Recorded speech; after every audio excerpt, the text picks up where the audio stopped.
Hello and welcome to the formal review. Today we will be looking at the 2020 film Superman Dead Son. Now sit back, relax and enjoy the review. Hello, comrades, and welcome back to the formal review. Nah, just kidding. I'm not doing a Russian accent this entire time. This is Season 3, Episode 7, and I thank you all for joining me once again. This is Season 3, Episode 7. This is a very special Episode 1 because I will be talking about an animated comic book movie, which I do normally have special episodes for because they are never released in theaters and are only released on demand at home and Blu-ray. Now, this is a special episode because of the fact that all movies at this point are doing that, but on top of that, I do have a guest with me. Now, my guest is one of my good friends from college, Tommy. And he's the man who has introduced me to a good amount of comic books that I didn't read before. We will be talking about a lot of these comic books. But before we go into anything, I do want to say that there is going to be some spoilers here about these films and about these comic books. But as I always say, I do suggest you go see the film before you understand everything. But if you do not care about that, keep listening. Hey, Tommy, how's it going? I'm doing all right. I know you and I, back in college, we had a bunch of comic book discussions, and I remember you mentioning specifically Superman Red Son, so I'm glad that I could have you on to talk about this. But before we get into that, just so anybody who does listen knows more about you, I'm going to ask you just a few questions. Yeah. Who is your favorite DC character and why? First off, this is tough. This is one of the reasons why I wanted to do this podcast, though, is that I'm in this weird place. This happens to me once every couple of years. I have to reassess all these answers. So it's I don't know. It just your mind changes, and then your heart changes, and then you think about these questions. You're like, I don't know if I can say that in good conscience anymore. Yeah. So it's kind of a cop out to say I'm not really certain, but my first instinct right now, it depends because different media portray different characters differently. But I would say that I like the Green Lantern. Hal Jordan. Yeah, so I think, he's been seesawing a little bit lately. Sometimes he's the Boy Scout leader. Yeah. And other times he's the hot shot. And the same with the Flash. Sometimes the Flash is the hot shot. Sometimes the Flash is. They're also nerd, trying to double down on their nerds the same way Marvel did. I think that the Hal Jordan that leans more into hot shot, I think is my favorite Current character. favorite? Yeah. Yeah. That's interesting. At least when it comes to Green Lanterns, my favorite is Jon Stewart version. Why is that? I grew up on the animated show. I haven't read into it, but I know there's a new duo now, I think, in the comics. I think that one of them is a Hispanic woman. I don't know much about their story because I know they had one Green Lantern character. He was kind of like a real dick, but I don't remember his name. He's been in a few of the movies recently, but I don't remember his name. I'm surprised, actually. That'd be a cool angle to go for. There aren't enough characters who are just absolute dicks. Think about in real life, right? There's so many people who are absolute dicks, but they're effective, so they're part of teams occasionally. Yeah. Sometimes I feel it's too much of a Boy Scout club, Well, I know sometimes in the animated film, they would make Hawkgirl kind of the one who was a little more like that. I think that's a pretty cool angle, especially for female, because I think in most media, they don't depict women in that way. Oh, I'm an asshole, but I'm effective. Deal with it because I'm good at what I do. Yeah. This is why, I'm looking for a character that I think is something that's a little bit out of the ordinary, but also kind of most people won't like. But if you think about it, those people in life actually like them in some ways. So I'm searching for a character. So when you said that, it kind of made me interested. I'd love to see an asshole character. I think that's why you, at least for Marvel that's why you always love Namor, right? Yeah, no, I'm telling you, Namor is one of those there's something about it. It's a little more compelling. I hope they keep that, though, and I hope they really lean into it. Make him a dick. Not everyone has to be everyone's best friend to be a good superhero. I agree with you on that. I try to do that a lot of times. It's hard for me to get attached to a character when I like the ones that I like so much. Yeah. Until I'm given a really good reason to like them. Originally, in the MCU, I was not a Captain America person. I did not like him. Or then after the entire story arc that they went on, I grew to like him more just because he had a more compelling story, at least in the movie-wise. But he's still not my favorite Marvel person. Yeah. No, I hear you. Well, actually, it's funny because I think there are certain characters, too, who, depending on the first time you get exposed to them, their character can seem very bland. Captain America is the definition of a Boy Scout character. Exactly what I was just saying I don't like, but actually I liked Captain America quite a bit because I liked his limitations relative to all of the other guys on the team. And because it's like in real life, every once in a while you have that one person on your team who's just maybe not effective, but they congeal the whole team and things like that. And he was a good depiction of that. Everything he can do, pretty much everyone else can do better than him. Maybe he's a little more wise and he can say words of wisdom and console people at the right time and lead them and that sort of thing. And I found that endearing about him. Actually, he used to be one of my favorites. So I think they only touch on that a little bit in the movies. Not yeah. Anyway, that's kind of getting off onto the other comic book side. There are going to be some people who will listen to this that I know are going to not like me for saying this, but aside from the Nolan films, right, a lot of the DC live action ones sucked. I've grown to like, I don't know if you've seen it, but the Batman v Superman, the Ultimate version. Yeah. Have you watched that one? No, like, honest. First off, I also got to say this is a word of warning to anyone listening. Andre's opinions are not my opinions, and Andre is a far nicer guy than I am, and he will pull punches, and I probably won't, or certainly not as many in this conversation. So they scream crap. They look like those crappy movies that get put out because they're only concerned with a bottom line, and you can just read it off the trailers. You can read it off of the character, the way the characters are kind of presented in the trailers and that sort of thing. So I've watched very few of them. Started a couple of them, and I turned it off. I just can't do this. So. I know you're very more critical than I am. I will say, if there's any of them that I think you would maybe enjoy, it's Aquaman, just because it's more Saturday morning cartoon. Yes, I don't take it seriously. Yeah.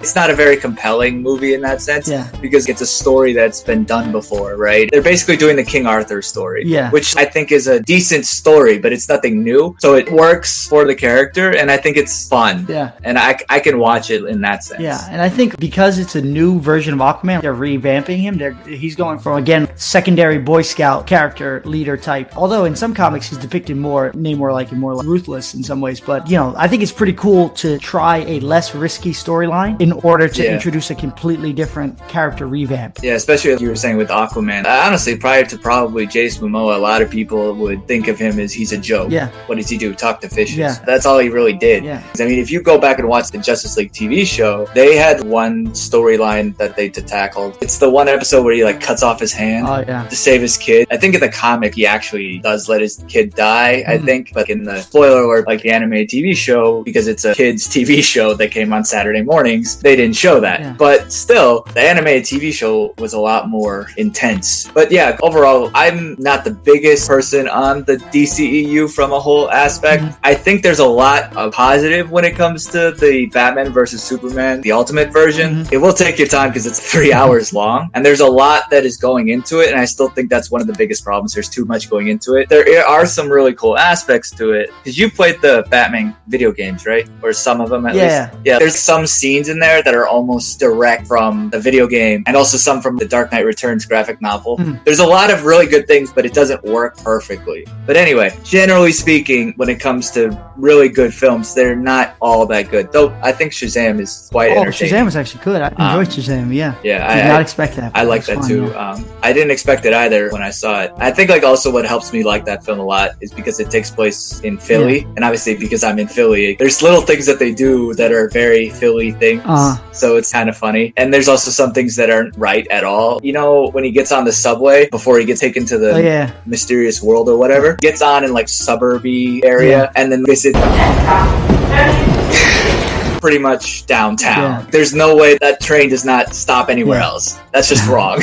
But it's little things like that where I was laughing and I thought it was fun. But anyway, generally speaking, the arc of it hasn't been the most successful. Why do you think that is? But some of the animated films are really, really good. Well, I was going to say a couple things. First, the initial wave of animated films were incredibly good. Just absolutely amazing. I love them. I was telling my girlfriend about how I used to have date days with myself when I was single. I knew the calendar of when all the animated movies were coming out. For DC, at least. The Marvel ones, the first couple were good, and then they just kind of fell off a cliff. But I love them. I thought they were incredible. And I think there's a couple of reasons why. I don't know exactly how, but when you're putting together these rosters of personalities and characters, you can't double up on too many, and they have to be involved in problems that actually allow each person to manifest their actual kind of character in a way that is cool and interesting. And I think in the movies, they just seem to miss that. Everyone is either hitting the same note, or they're not hitting unique enough notes that you can discern the note. A lot of people love Wonder Woman. I didn't like Wonder Woman. Talk about DC haters and the people are going to hate. But her love interest is a great example. I could not pick up on his character. It kept switching. I was like, in real life, people are complex, but in real life, they also have patterns. For me, you know me from college and everything. Generally, I'm rule breaking. Generally, I'm, joking and unapologetically that way. But also, I'm a nice person, I think. I don't know what you would say to that. Helpful if I can be, but also not very often, but sometimes I'm something else, like Boy Scouty or something else. But most of the time you're one way and you can kind of get a sense. That's what allows you to relate and understand a person roughly, you know? I remember her love interest, I was like, wait, is this guy a Boy Scout leader type or is he Star-Lord? And then in the same scene, he'll be this other guy. And then that's the other thing. It's not just the notes that you hit, it's how you hit them so that it actually sounds like music when you're watching. Oh, he's flowing through these aspects of his character instead of just seemingly randomly picking one, you know? So I think that is something that I don't know how to do it. I'm not an expert at it. I'm not writing films. I don't plan on writing films, maybe not anytime soon, but DC just doesn't get that. They don't do it well. Maybe it's also acting quality. I think about Robert Downey Jr. nailed it from the get-go, and I think that's what propelled the success of Marvel. And I don't think they didn't really pick an actor or give an actor a role or write a role appropriately so that they can have that kind of character development that actually people gravitate toward in the first place. You know, I don't know anything about the Superman character. I don't know anything about the Batman character that was portrayed in these recent films, so you don't really get a sense of them. You can't identify them. You can't be, oh, that's kind of like my friend, Robert Downey Jr. Oh, it's kind of like a friend that I have. These other guys, I don't know who they are. I agree. I'm not a big fan of the new Superman. I don't like the acting. I don't think he's compelling as a character. He goes through like certain arcs. I don't feel, I guess, attached to him in any way. I will say this though, I like Wonder Woman a lot. It's not a perfect film by any means, but I like her character much more than any of the other ones. With Ben Affleck's Batman, there's a lot of cool bits that he has. I think it's more of, I guess, how he looks. I think he works for a Batman. His Bruce Wayne's not bad either, but in the movie, I do think that there's a 3-hour film. We have to get to know this character within that 3 hours. You can kind of get that and they kind of push through it, but this is one of my biggest issues with that film. They did 3 different storylines into this one film. Superman sequel, Batman origin story, plus Doomsday, plus Dark Knight Returns. All of that was done in one movie. The 3-hour one is definitely better than the theatrical one, but doesn't fix that issue. I'm super critical of movies in general, but there's a class of movies that annoys me the most, and it's almost as if you can sense the check boxes that they were trying to check off, and you know when they've sufficiently checked it off, so you check it off in your mind too, you know? And that's what happens, I think, when you have like checkbox type movies. Everyone's just like, oh, you're cramming it in because I know you have to cram it in. Check that box, okay? You have to do that because you have to do that. Check the box. And then that leads to a lot of unoriginal and forced things too that just make the rest of the movie, you just kind of like, nah, they have to be introduced. They do like very basic introduction scene or something, you know, and it just feels terrible watching them. But yeah, I think that also can apply to a lot of other films, not just I agree. Films. But anyway, out of the ones that you've seen, because I know you've seen a lot, what's your favorite of the animated DC films? I think that Batman Year One was my favorite, and probably the Dark Knight Returns as well. Under the Red Hood was good, but I think I'm going to say Batman Year One. Now, DC people are going to hate me right now. You're going to hate me too. Everyone's going to hate me. I'm just going to say it because it's true. I think Batman is, in some ways, the worst superhero character. He's potentially good if you do it right, but he's also potentially the worst if you do it a certain way. Yeah, so with a character like Superman, you have to assume a universe, you have to suspend belief, and then you just operate in the rules that Superman just kind of adds to your understanding of the universe. With a character like Batman, because he claims to be a normal man, he's confined to what we understand about the universe that normal men exist in, you know? What frustrates me about Batman is the way sometimes, and it started with the Christopher Nolan films, I think, because it certainly wasn't the case in the animated television show, but it started with Christopher Nolan, and then it's just been like ramped up, and people love it, so the market demands it, so people create more of it. It's just Batman as this kind of enforcer, where Batman just drops in and just starts taking on 40 guys at once, all of whom have guns and knives, versus Batman the Ninja. When I watch Batman, I'm like, yo, he doesn't have to catch his breath. He didn't sprain his ankle. Yo, didn't he do this yesterday? Doesn't he got bruised ribs? You know what I mean? What's going on? You know, it just doesn't make sense day after day, because we know the edges of his universe. You know, he's a man. And you can say he has all the money to get the best medical. Yeah, but we know science tells us bones heal in this time. You know what I mean? But then you can go to Marvel type wormholes where you just create science that explains away all the science we know. You know, Dr. Fantastic or whatever, the Fantastic Four guy, you know, Reed Richards. He just creates the thing that modifies, you know, everything. You know, that's my concern. And I don't like Batman the Enforcer because it doesn't make sense. It annoys me. When I watch him, I'm like, come on, bro. You just did this yesterday. Where's your sprained ankle? Where's your sore ribs? They do kind of show that in the Nolan films. If those are to be the first of many injuries to come, it would be wise to find a suitable excuse. Polo, bruises. Not learning polo, Alfred. Whenever you stitch yourself up, you do make a bloody mess. Yeah, it makes me learn from my mistakes. Well, you ought to be pretty knowledgeable by now, then. That's, for me, it feels like a check box. It's like you have to acknowledge it, but it doesn't actually function in the world. You know what I mean? It's like show the root bruises, but then when he's fighting, is he limping? No. Is it the next day? Yeah, so how is he out the next day? I see what you're saying. You have to check the box. You have to acknowledge it, but it doesn't actually integrate into the rest of the story and the rest of his world. But in Batman Year One, it was Batman the Ninja. It was Batman saying, holy crap, they got guns. Let me hide under the staircase and hope I don't get shot. Holy cow, I got shot. Let me now duck into the shadows. I can't fight these guys from here. Let me throw a boomerang. Let me distract this guy. You know what I mean? Tactical, like a ninja. And I think they did that well in the video game, except in the video game, you could become the enforcer. And it's okay to become the enforcer in spurts. There's 5 guys. Batman can take on 5 guys. But after he does that, he's got to go back to the shadows. He's got to catch his breath. Whenever he's depicted like that, I love it. And I think in that play is amazing. And I think in Year One, they did it. I was like, oh man, there we go. Because then I want to be like, I'm like, okay, what am I going to do? I'm going to throw a smoke grenade, but I'm not going to go to smoke. They're going to shoot at the smoke. So what am I going to do? I'm going to throw an explosive over there. I'm going to slide behind this box, take this guy out. Solid Snake, you know, like a Solid Snake, you can't be the enforcer. You know, like in the Metal Gear Solid, the original games, you can't be the enforcer. You know, you have to be. That's why I was never good at those games. But it does make for a different kind of good action sequence. But people love the Nolan film. You remember that scene where he drops in? He's A little fight in you. I like that. Then you're gonna love me. Yeah, I know you hate that scene. Oh God. Oh yeah, but whatever. Yeah, I've rewatched that movie, and every time I see it, this doesn't make sense. I love that movie, don't get me wrong, but he legitimately has to somehow walk into this crowd and no one reacts at all. Like, yeah, from a realistic standpoint. I'm also going to say this, and I hope I don't break the entire film for you, and I hope I don't break the entire film for all the DC fans. They're going to hate me, man. Like, if people know who I am, they're going to come just bombard me. But when he jumps out the window, forget about the fact he survives that fall, right? Let's just suspend disbelief. Oh yeah, what drives me nuts about that scene is he's okay enough to joke with the girl. You're right. Let's not do that again. Cutscene. I just remember pausing it and going, wait, the Joker's still upstairs. Even if he got in the elevator the moment you fell out, he's in the elevator. He's eminently chaseable right now. He's locked in a penthouse and he's got to come down an elevator. Chase him. You know what I mean? Why is there no chase scene? Why is there no... It's just cutscene.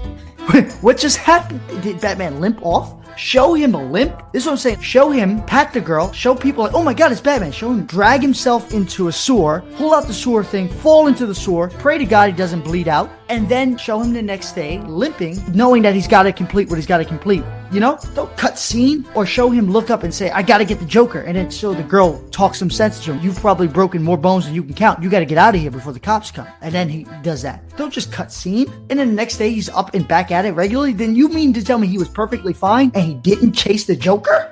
When he eminently chaseable, eminently trapped? Oh my God, forget about it. Let's just go. Next topic, please.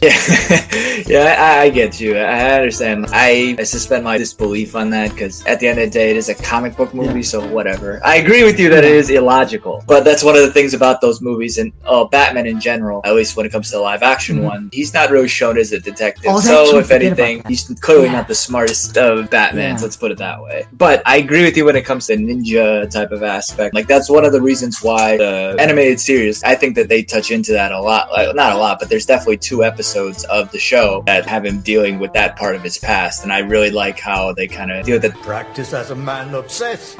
I'm not good enough, Yoru-sensei. I lost. Everyone loses now and again. I have to be the best there is, no matter what it takes. Defeat can be more instructive than victory. They don't really do as much, I guess, showing his injuries, but then again, it's a 30-minute episode, and then you're going on to the next one. No, I'm sorry to interrupt, but fighting style implies that he understands his mortality. You know what I mean? Like, so many times, he's those famous scenes where he'd come out the shadow, and you see the guy, like, scared, you know, or he just pushed the gun up, punched the guy, and then the other guy looks back and he's gone. What? It's very implied that he's slinking around because he knows he has to. They do that in Mask of the Phantasm, for sure. There's that one scene where he's bleeding all over, and like, his vision is faded, and there he is, man. Hey, wait!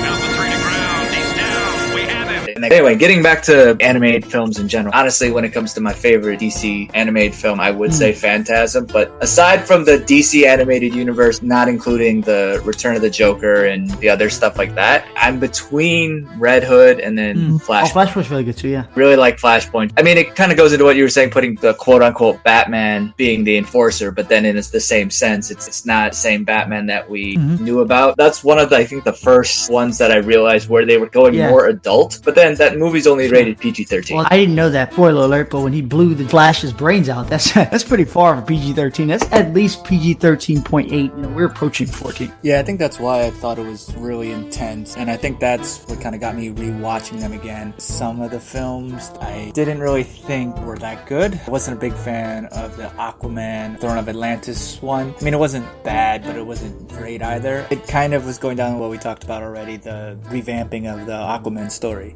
Now back to the film that this episode's supposed to be about. So Superman Red Sun, the direct-to-video animated superhero film focusing on the DC Comics character Superman. It is also the 37th installment in the DC Universe animated original movies, and it is based on the 2003 comic book miniseries of the same name, written by Mark Millar. The original comic book was created with the premise that of what if Superman was raised in Soviet Russia.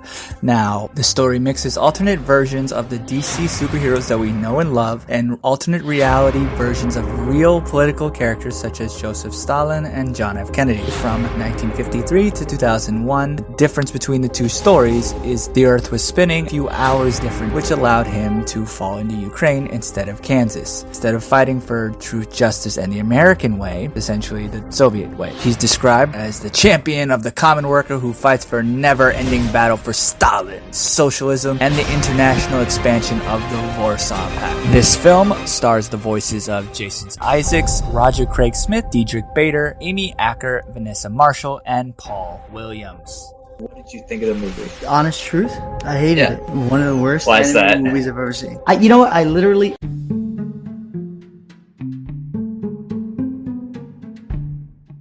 Voting isn't just going to the polls anymore on Election Day. Options like early voting, mail-in voting, and ballot drop boxes are available to more voters and are growing in popularity. How to Vote is a tool created by Democracy Works, and it breaks down the options your state offers by forecasting a ballot, empowering you to decide where and when to vote. Democracy works best when we all vote, but misinformation and confusion about election procedures have resulted in low voter turnout. How to Vote takes the guesswork out of the voting process. It is easy to use and helps folks from all over the country overcome many of the process barriers to voting. It is committed to helping you vote no matter what. You can use the How to Vote tool to sign up for election reminders, see what's on your ballot, get step-by-step assistance requesting your mail ballot, explore your options for returning your mail-in ballot, check your voter registration status, and find your local polling site and make sure that you have an appropriate ID to bring with you. Decide when and where you'll vote this year at howto.vote.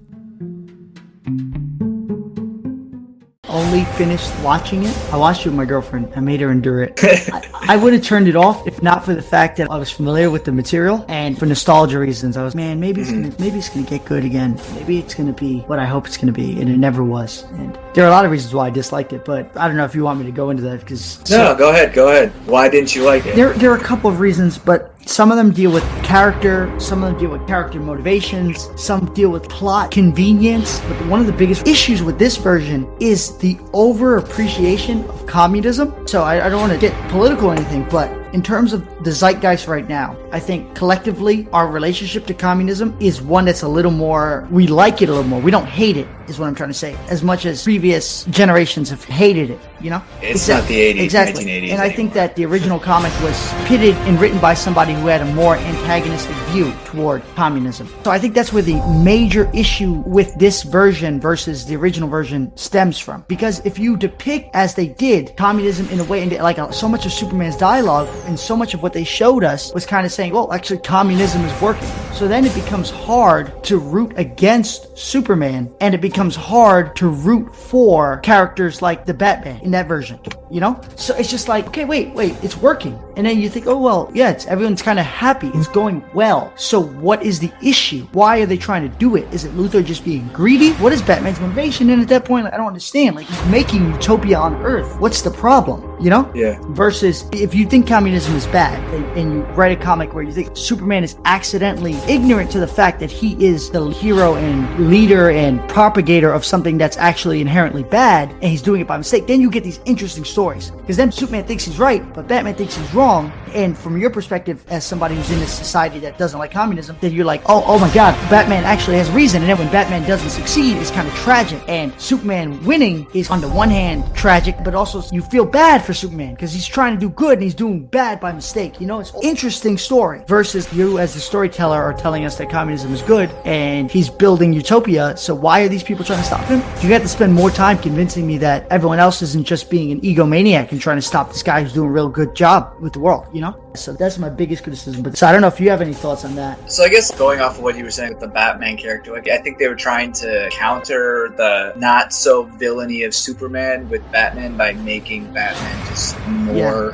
crazy. I don't remember in the comic, that's been a really long time, but I don't remember him being like that intense. I knew he obviously kind of went down the similar road as The Dark Knight Returns, but this movie went almost Flashpoint levels. One scene with Wonder Woman where he's holding her with the lasso. She's as obedient to me as those poor mind-jacked dissidents are to you, and she's under orders to kill herself if you harm me in any way. Batman's clearly a villain here. This is obviously not the Batman that we're accustomed to seeing, but they made him extremely violent, which, I mean, for the film to work, like you said, kind of sympathize with Superman a little bit more, but then at the same time, what you're saying as well, communism, when, like you said, is more looked at as a really bad thing. I don't think they touched on it really too much. I could be wrong because I could just be misremembering it. With what Stalin was doing in real life, I didn't hate Stalin as much as I like real life. I would hate Stalin, I guess. So yeah, I get what you're saying. It's not an anti-communism movie because of but that's a good point as you bring up, because Batman is clearly a villain in this case. And what made the first story really good is that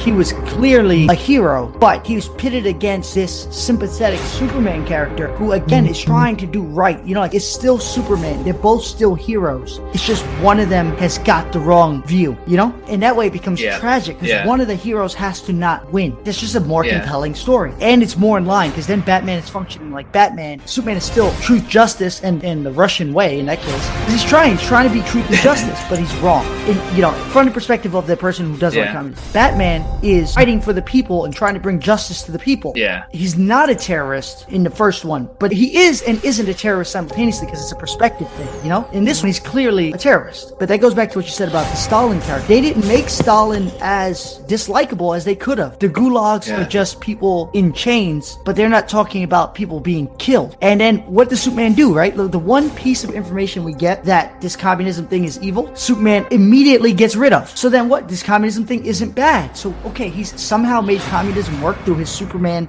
powers. And that's another thing. The scene where Batman was going to blow up the museum, the lady was showing a video. Poverty, disease, and ignorance have been virtually eliminated in the Warsaw Pact states, and disobedience to the party is now a thing of the past. The glorious future envisioned by Karl Marx is here. Right after they say Superman is fixing the world completely, then Batman's just like, I'm going to kill people.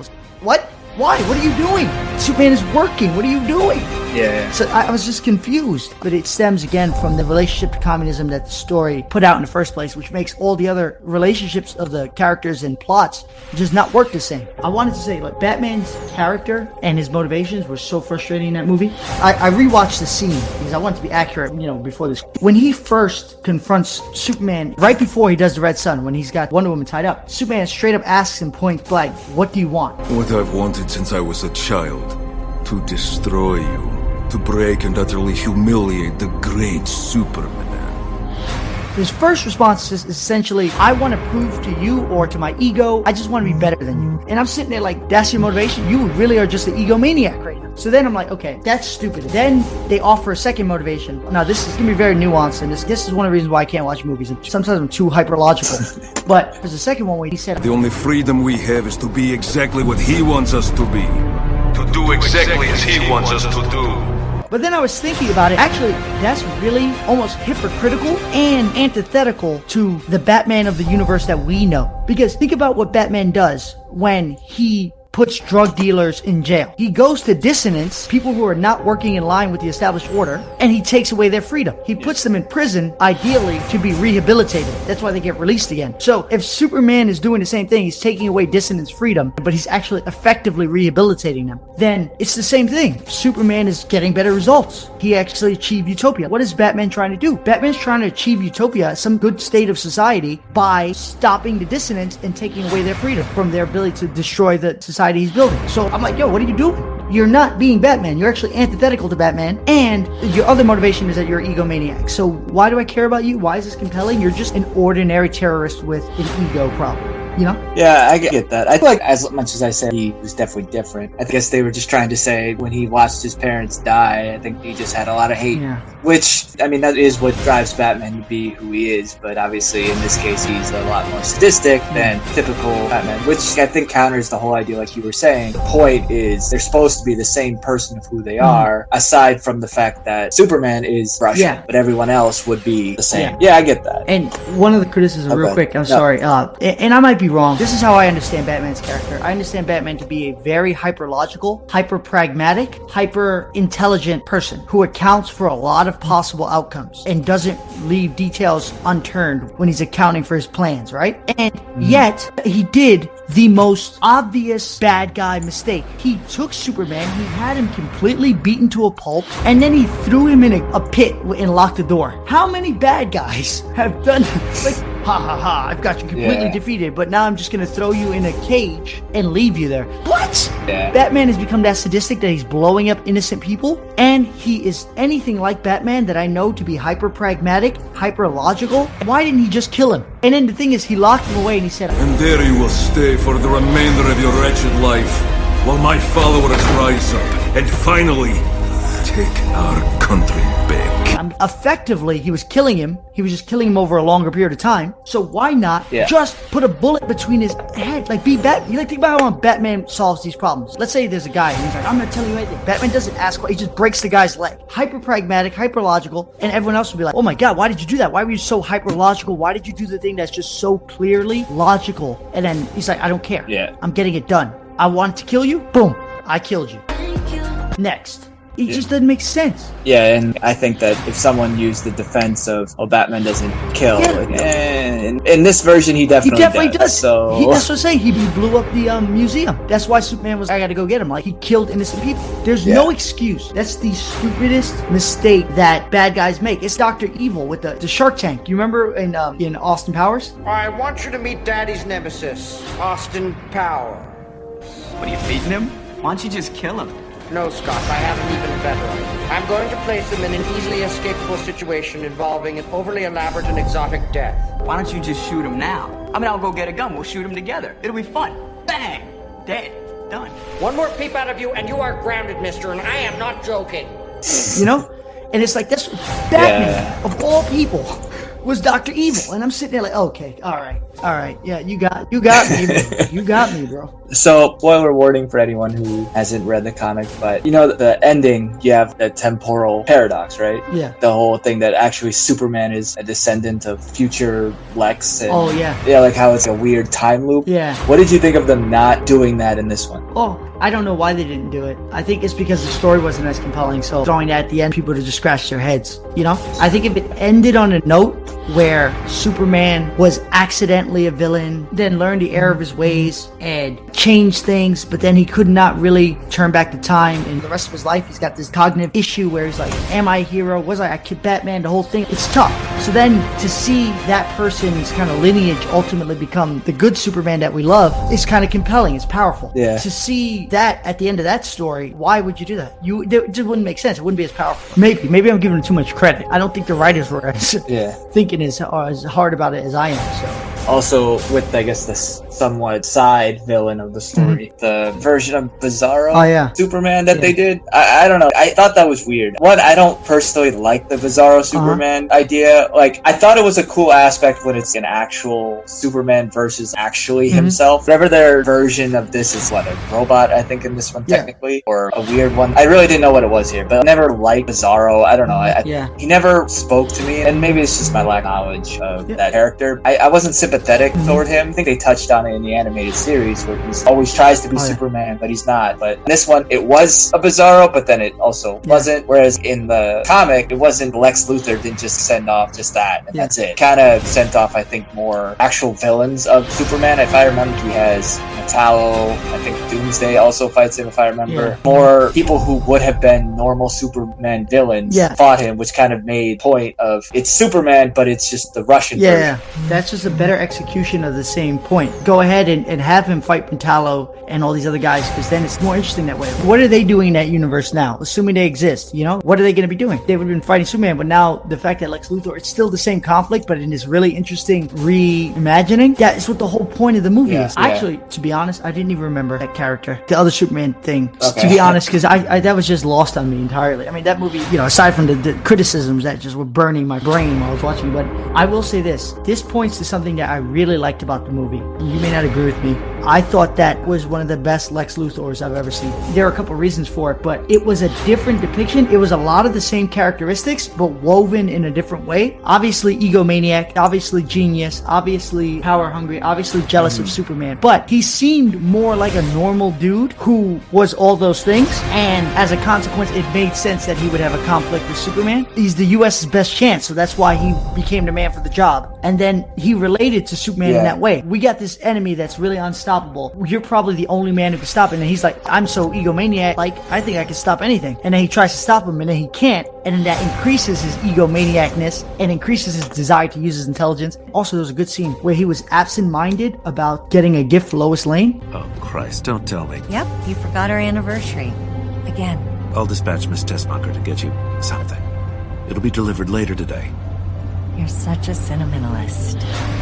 And it depicted him in a way that was less super villain and more empathetic. Let's assume, right, he's super egomaniac. Some people are egomaniacs. I don't know what causes you to be that much of an egomaniac, but you're that brilliant, you're that much of an egomaniac. And sometimes people think of it just like, oh, he's just bad. But his mind is just so caught up with what he's thinking about and what he's trying to accomplish that he might end up being accidentally crude and evil. He's like, okay, well, I'm just trying to accomplish this. Well, you just kill people to accomplish this. Yeah. That wasn't in my calculation. I'm just trying to accomplish it, you know? So what he seemed like to me, he was absent-minded. He was like, oh yeah, you're right. This guy's got a lot on his brain because his brain is beyond super controllable. It's just so much. He seemed less clever, less quippy, more psychopathic Tony Stark in that he's just not empathetic. He's just not accounting for human life accurately in his mind. Yeah, I like Lex Luthor too. I thought this was a really good version of him. Interestingly, I just looked this up. The guy who voices him voiced Batman on the TV show Batman the Brave and the Bold. I just thought that was interesting. Anyway, when it came to Death of Superman and the second one, I didn't think Lex Luthor was intimidating. One, it's also because it's voiced by Rainn Wilson, who I know from The Office. I don't remember if you like that show or not, but anyway, his voice isn't very menacing. Ooh, that sounds scary. But as you can see, I spend my days under house arrest, wearing this crude leash. I've added a little dash of kryptonite green. Don't worry, it's not real. So it's kind of silly. I don't take Lex Luthor as a serious character. And it's kind of the same when it comes to the Batman v Superman live action movie. They were trying to do it young professional type of Mike Zuckerberg thing, but it's, for me, Lex Luthor is a guy who eventually is going to become a president. You have to have some type of confidence. Books are knowledge, and knowledge is power. And I am... no, what am I? What was I saying? A lot of his renditions, they have that. The animated series had that, that's for sure. We create our own purpose in life. Now go create yours. Some of the movies have it. This one, I agree with you. It definitely did. I think that's a good point to bring up. And I have one more positive for Lex Luthor, but this was like a big plot, stupid thing, but no one is going to agree with me in the universe. But the part after the Bizarro thing died and everybody else... There was only a 12% chance Superior Man could have killed Superman before he disintegrated from the strain of his systems. You deliberately put that poor creature into a state of overload. Why? To test Superman's limits, unnerve him psychologically and emotionally.